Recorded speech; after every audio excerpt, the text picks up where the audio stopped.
What's up guys, it's me Jeremy, and welcome to my guide to team fighting. Although it happens very often, team fighting is a very complicated aspect of the game. Let's get started.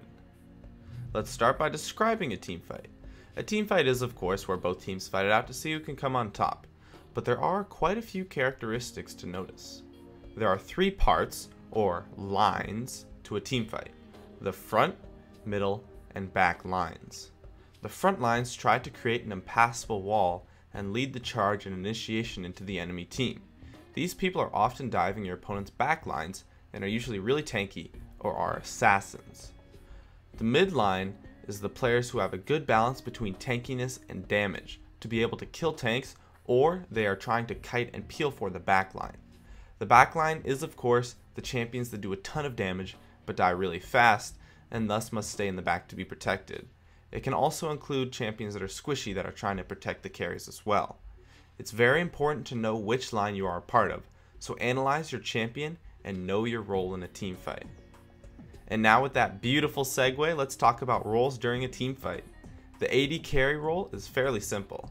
Stay in the back line and try to do as much damage to the best targets that you can hit safely.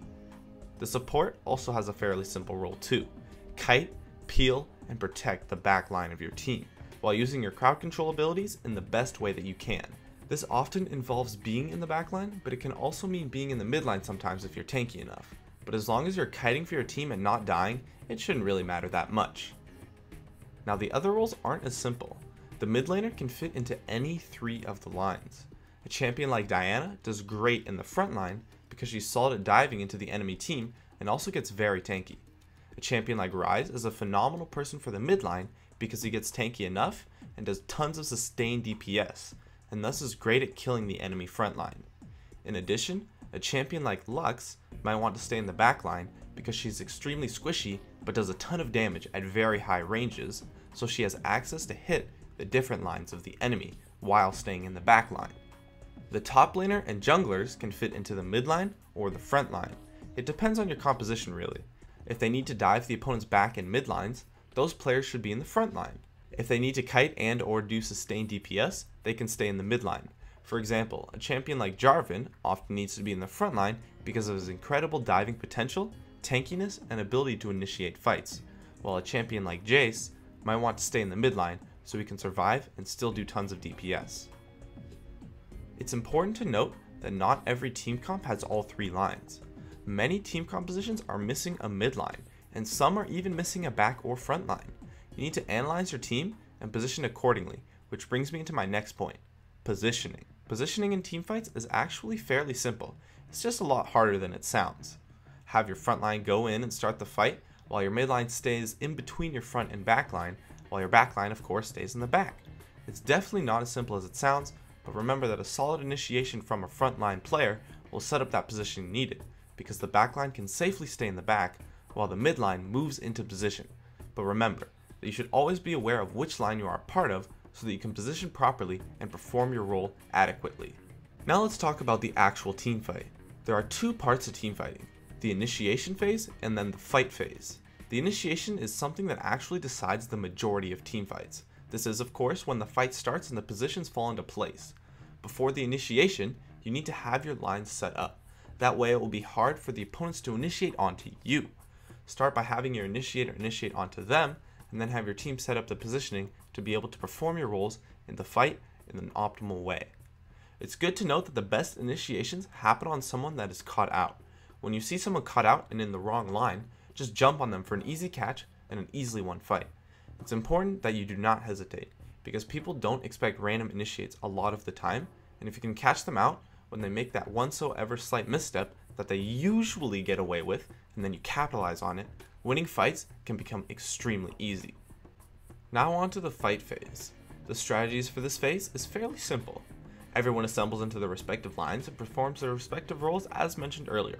Hit your crowd control on the best targets that you can, and try to protect your carries while trying to kill your opponent's carries if you can.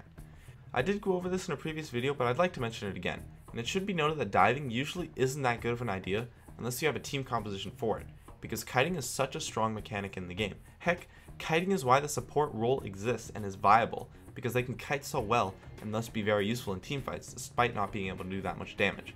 And this brings me to my next point actually, which is knowing your team composition. It's very important to understand your team comp.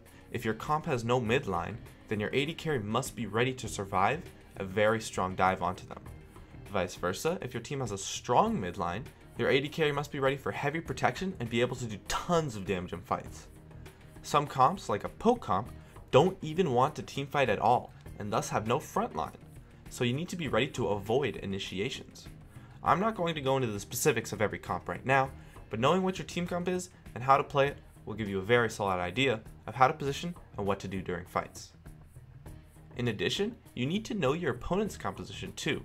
If they have no front line, you can be trying to start teamfights a ton, but if they have a strong midline, you don't want to dive into their backline because it'll be very hard and you can get kited very easily, and other things like that. Recall all the information I listed and realize that that is what your opponents will be doing. If any one of them is in a line that they shouldn't be, that almost always leaves a target open that can easily be picked off and focused down. Or, if your opponents teamfight poorly, take advantage of that and focus them down too. It's all about outplaying your opponents. And I think that just about wraps up my tips for teamfighting. I hope you enjoyed my phenomenal segues in this video, and I'd love it if you could support me with a like or some feedback in the comments. And if you have any questions, you can join me in the North American chat room, Gaming Curios, of which I am always in when I go online. Please subscribe for more awesome content in the future if you enjoyed this video, and I would love it if you could follow me on Facebook or Twitter, of which I will have links in the description. As always, thanks for watching, and I'll see you guys next time.